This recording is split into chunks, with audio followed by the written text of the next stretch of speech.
RSSನವ್ರ ಸಂಸ್ಥೆ ಸ್ಥಾಪನೆಯಾಗಿ 100 ವರ್ಷಕ್ಕೆ ಮೇಲಾಯಿತು.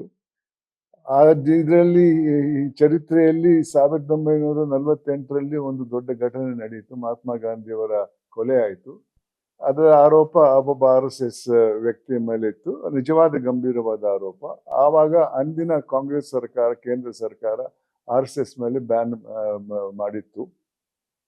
ಅದೇ ಬ್ಯಾನ್ ಅನ್ನ ಅದೇ ಸರ್ಕಾರ ಸ್ವಲ್ಪ ಸಮಯದ ನಂತರ ವಾಪಸ್ ಪಡ್ಕೊಂಡಿದ್ದಾರೆ.